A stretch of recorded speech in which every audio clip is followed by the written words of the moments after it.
absolutely pouring with rain, cold and everything you could imagine, knocking a stranger's door and asking them to SHIT into a black plastic bag and say, I'll be here in the morning to collect it in an ice cream box. Can you imagine that? Well, we'd have to make jokes about it. The truth is it was an extraordinary thing to ask people, wasn't it? If someone takes an interest in you and you feel personally involved, then you are going to do these sort of things without much coaxing, aren't you? For 30 years, the residents of this tiny Welsh village helped their doctor in a series of extraordinary experiments. Together, they revolutionised the way our GPs look after our health. You can do a lot in the corridors of power if you're going to go on doing the same thing that everybody else does. But if you want to do something different, you've got no allies at all. So to get the world changed, you've got to work at the bottom. And there was no doubt at all that general practice was the bottom. Julian Tudor Hart was born in 1927 to a middle-class London family. His father and mother were both doctors, and both socialists. We were very privileged compared with most people. The main way I perceived it was of being frightened of poor children. I think most well-off children are aware of that. They know that they are growing up in a very unjust world, which is unsafe for them. They feel insecure. I certainly did.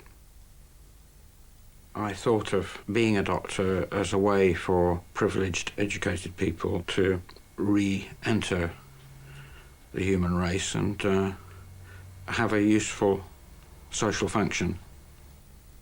He was a 21-year-old medical student in 1948, coming of age with the National Health Service. His politics and his passions exactly coincided with the ideals of the time.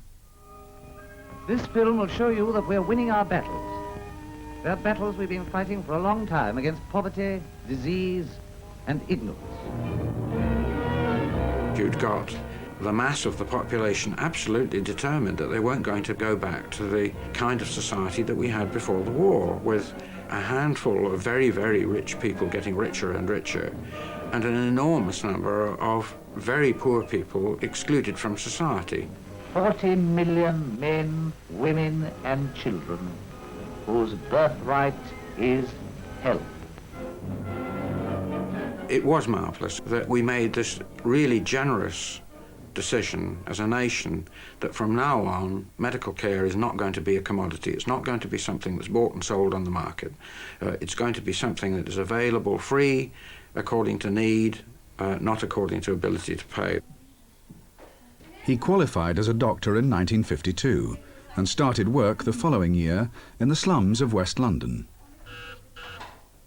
The older people had terrible lives with an incredible amount of illness and premature death and chronic suffering.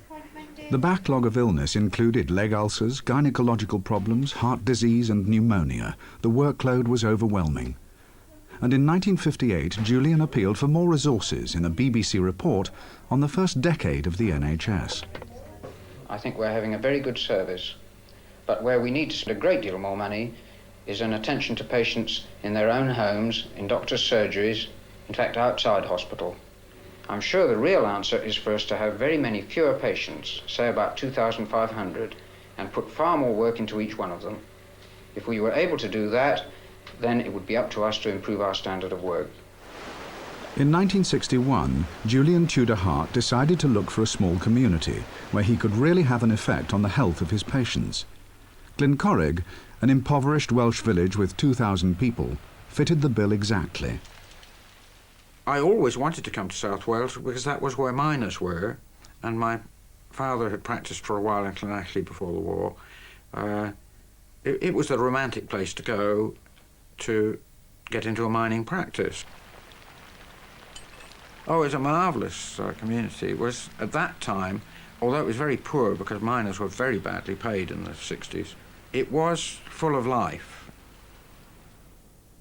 The next important decision of his life was to marry Mary Thomas, whom he had met when he first came to Wales.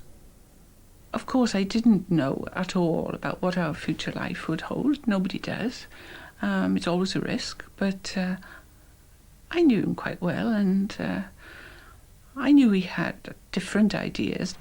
He wasn't aloof like other doctors had been, you know. You've got the headmaster, and you've got the doctor, and you've got whoever, the colliery manager. They were all aloof apart, but not Dr. Hart. He was a member of the village, and that was it. And the children went to the school here. I mean, they encouraged the children to be part of the village. Whatever went on, they were always part of it. Now, previous to that, the doctors were here, their children didn't go to our schools.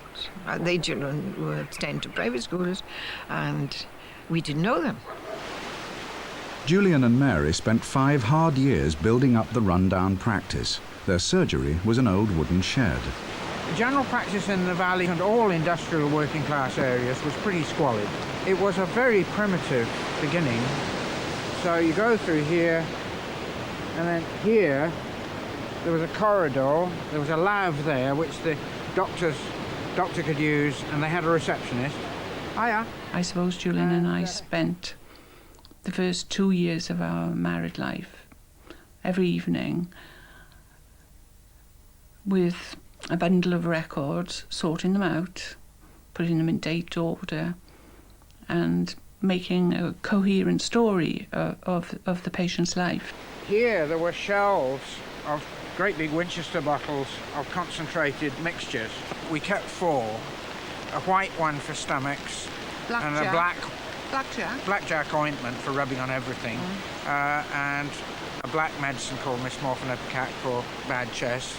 All of them rubbish, but things that people believed in, and you had to keep some of them going. But everything else went down the toilet. We developed National Health Service in Glencorrach.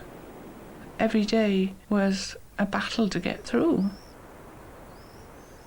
Enormous surgeries with huge visiting lists with very sick people. The pace of work was fiendish then, because with the colliery working, every day practically we would get hand injuries, fractures, fractured hand bones, or nasty contaminated lacerations of fingers and so on. And we did our own stitching here, suturing, and although Mary's not a nurse, she acted as a nurse because I had to have somebody to help me. In my lifetime, the National Health Service always had 2 people for the price of 1 where GPs were concerned. She also became a very good diagnostician, and when she hears somebody's symptoms over the telephone and so on, she can make a spot-on diagnosis, you know, serious problems that sometimes doctors are missing. So it was a shared experience. Before Glencorrach, Julian had spent 2 years with the Medical Research Council Epidemiology Unit, investigating why certain diseases affect certain groups of people. He now wanted to use his research skills in his practice. Well, I was looking for a community to study and to be in. I mean, they were the same thing. I wanted a captive population of which I would be a captive doctor. You can't have it both ways. If you're going to have people that you know and are available for study, then you've got to give them something. You're tied to that population. The practice was now in good shape. They swapped the wooden hut for the first health centre in Wales in 1965, and with paid staff available under the new GP contract of 1966, Julian at last had time for research. It was then that he made his first important discovery. I had been taught, like all doctors were taught in those days, that on the whole, that coronary heart disease was more, there was more of it among better off people. The typical victim of either coronary heart disease or high blood pressure was thought of as a business executive, very pushed and so on. But as long as you were poor and ignorant, then it was okay. You didn't have anything like such a big risk. Although he had no business executives on his list, many of his patients were dying young. He checked the Registrar General's records on causes of death and confirmed that the poor suffered from heart disease more, not less than the rich. There were 3 risk factors: smoking, diet, and high blood pressure. In a study which helped to change medical thinking on heart disease worldwide, he decided to look at blood pressure. One of the things I'd found from my own experience, and which I was not taught in hospital, no doctor was taught it in hospital, was that you could have very, very high blood pressures, astronomical pressures, with no symptoms at all. Didn't feel ill in any way. He wanted to measure the blood pressure of every patient of working age, a revolutionary idea at the time. It was easy to measure the people who came into surgery with other problems, but that still left some he had to persuade. Well, I knew nothing about blood pressure. I didn't even know what it entailed, nothing at all about it. And I had the opinion you were looking for guinea pigs. That's the impression I had.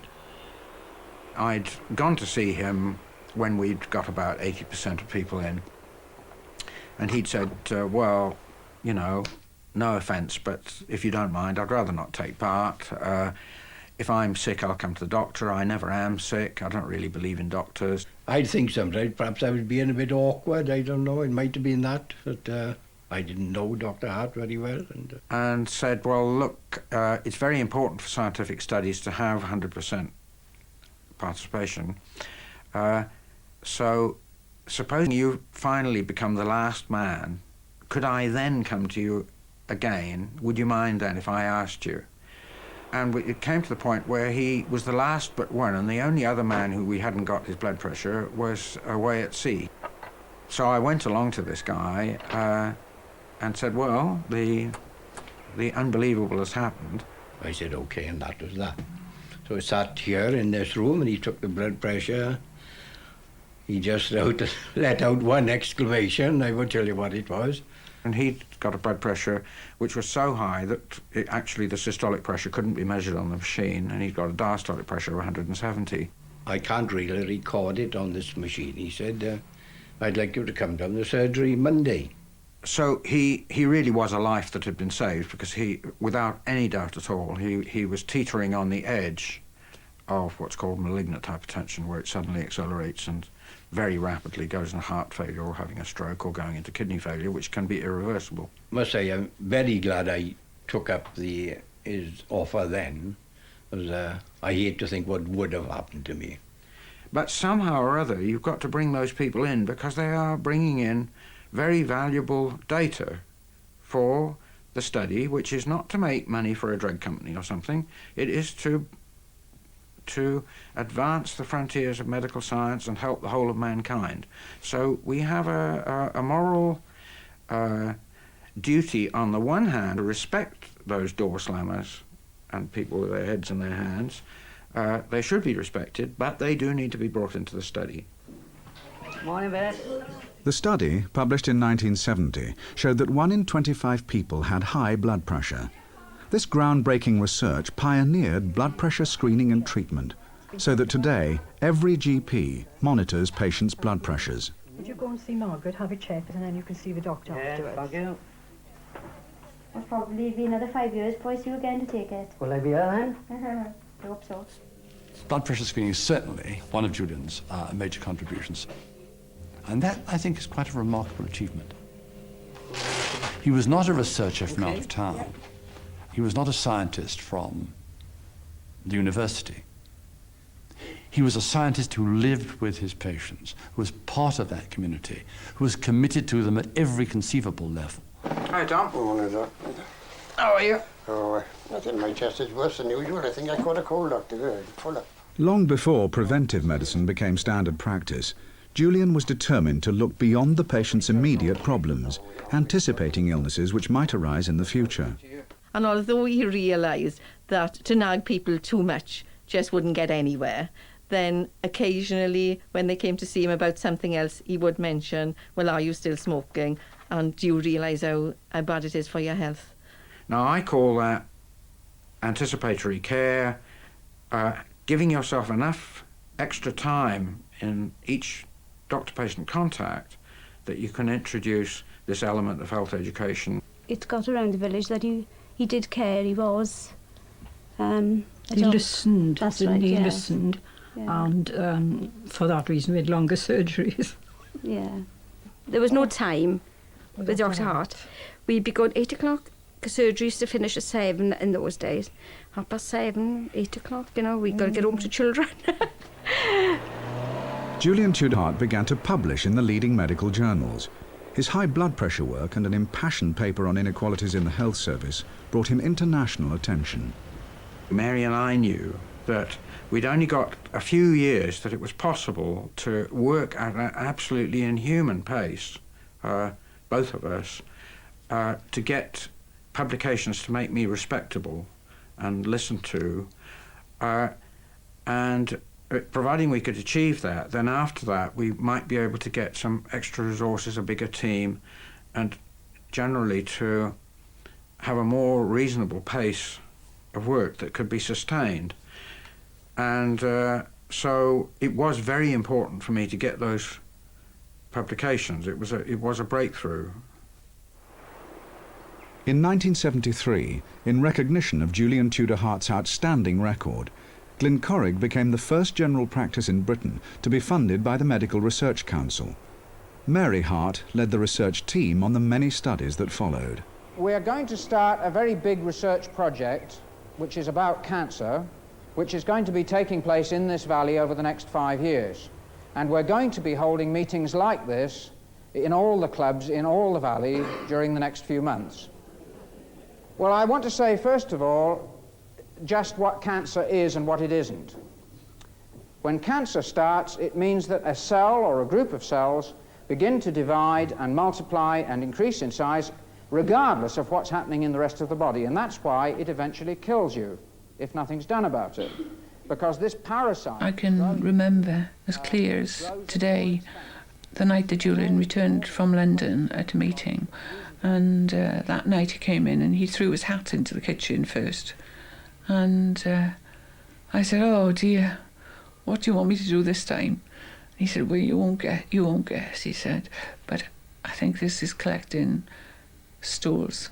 And I said, "Oh no." I said, "That's impossible." I said, "Nobody's ever going to do that." And that is what we're going to do. Starting sometime in the new year and beginning in this village, we're going to be going round to everybody aged 45 and over, providing them with special contraptions for catching their stools. The men on the square used to call our van the shit wagon. And it was a shit wagon. It was pretty disgusting. The magic word was, I'm working for Dr. Julian Hart, and I'm looking for, we're doing research on looking for a cure for bowel cancer. That was the word. Coronation Street was up against us, you know, but the minute you said that, "Oh, come in," and you're in. And that was it. And it was absolutely wonderful. Wonderful. We will be putting them in a freezer and sending them off to Swansea to a laboratory there where they will do the unpleasant work of picking out the bits that they want. And at the same time, we will set up machinery for keeping under observation the whole population that we've got these samples from. You had this load in the back, in black bags, and even if it was cold, we had all the windows open because the smell was so terrible. Oh, dear Julian, what you put us through, really. Doctor, could you answer me, why are they doing a survey around here instead of London? Well, yeah, that's a good question. Well, they do surveys in London, but it's much more difficult to do this type of survey in London than here. People in London are moving around all the time. They've all got different doctors, and they change doctors frequently. They change where they live frequently. It's very difficult to keep track of them. Whereas here, we've got a stable population that stays in one place, where people tend to have one doctor and stick to them more or less, and where everybody knows everyone else. And it's much easier in those circumstances to organise research of this kind. Actually, that's the reason I came here in the first place, is because I'm interested in doing this type of work, and I couldn't do it if I were in London. Astoundingly, 87% of the people approached took part. The pilot study was repeated all over Britain, but never with such high response rates. It proved conclusively that there is no link between bowel cancer and bacteria in the gut. Over the next 15 years, Julian's research activities attracted huge numbers of visitors to the Tudor Hart home, among them the young Graham Watt. A lot of people beat the path to the door of a famous man. I went there with some trepidation. Here was this famous GP. I knew he was a Marxist. I knew that I wasn't a Marxist. And I wondered whether I would pass the test. Mary and Julian Hart must be the most hospitable people that there are in terms of the number of people that they've put up with over the years, students and visiting doctors. And we sometimes refer to the unofficial University of Glencorrig as the people who've been and worked there. We have had one reunion. There are 3 professors so far, and there may be 1 or 2 more. And I think we're all fired with the same vision that Julian's got. Well, he was going away lecturing, and he wrote articles, and the newspapers started to get hold of it. The BBC was ringing up, all that sort of thing.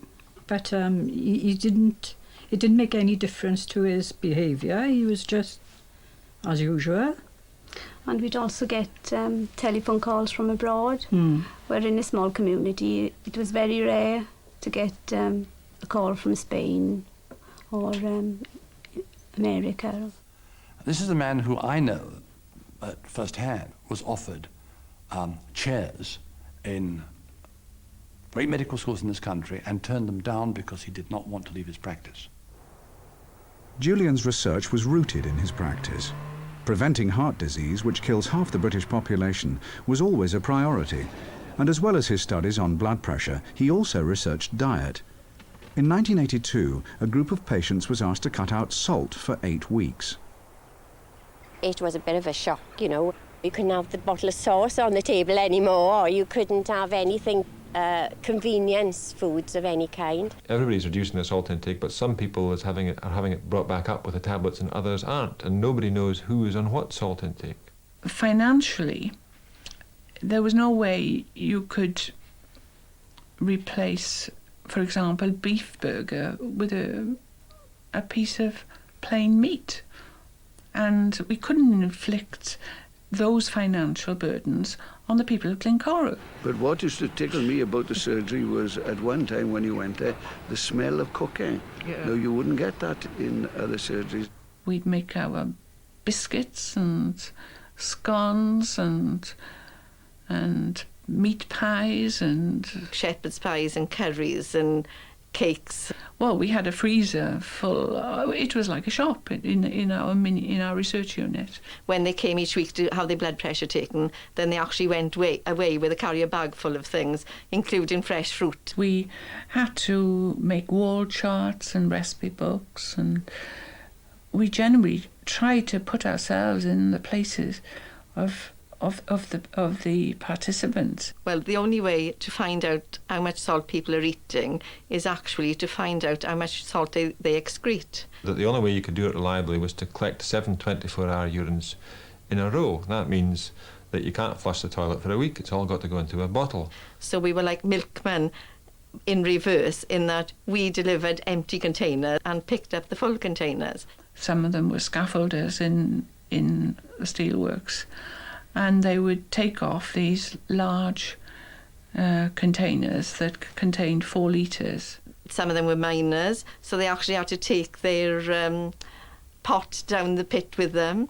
The teenagers would have to go to school with these containers. There was one occasion when somebody actually knocked Dr. Hart's door at 11 o'clock in the night, desperate because he couldn't get home and he didn't want to lose anything, so Mary had to provide him with a pot there and there. They had hoped to prove that high blood pressure could be reduced by diet, but in fact they found that in so short a period there was no effect. From his Welsh Valley practice, Julian Tudor Hart's ideas have permeated far beyond the confines of Glencorrig, to the citadels of the teaching hospitals and the medical establishment, where he's been a name to reckon with for the past 4 decades.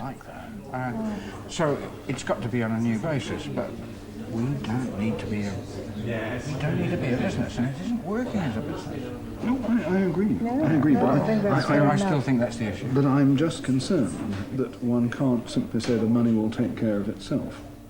I'm not sure that I would have been really seen as a dependable person at the top table, which I'm not not quarrelling with. I think my role was to be a thorn in the flesh of the establishment. He retired from general practice in 1987 and from research 5 years later. He still writes prolifically and lectures all over the world. He's currently helping design a healthcare system in Kazakhstan.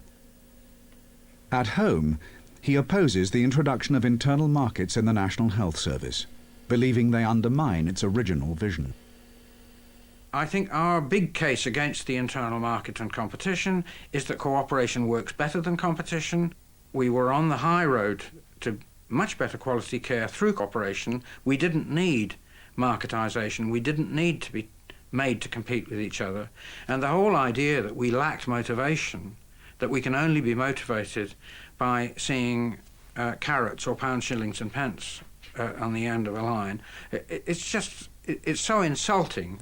He has a very, very strong sense of justice, and I think he sees medicine as an instrument for making life fairer for people, and that when medicine departs from that, for Julian, it's betrayal. You don't mind, Joe? Julian has committed his life to providing excellent, innovative healthcare in an area of great social need.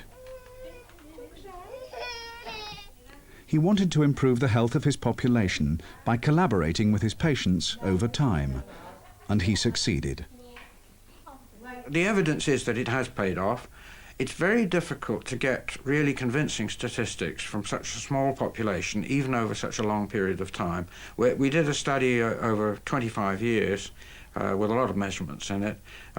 It certainly showed that compared with a comparable population in a neighbouring village, where the style of medical care was rather different from ours, more traditional, there was a substantial difference in average age of death. Compared with the general population of the South Wales valleys, Julian Tudor Hart's patients now live significantly longer, healthier lives. Many people sentimentalise us, and I resent that. What we've done was hard work. It was our bread and butter. Many people like to think of Julian's work as a researcher, but really we were providing straightforward family medicine to a village that we were paid to do. If you're going to spend your life in one place, you've got to choose it carefully. You go where nobody else wants to go, because that way you've got some scope for innovation. I wouldn't give a thank you for being banished to affluent Berkshire or something like that. It isn't where we wanted to live. You can't do anything there.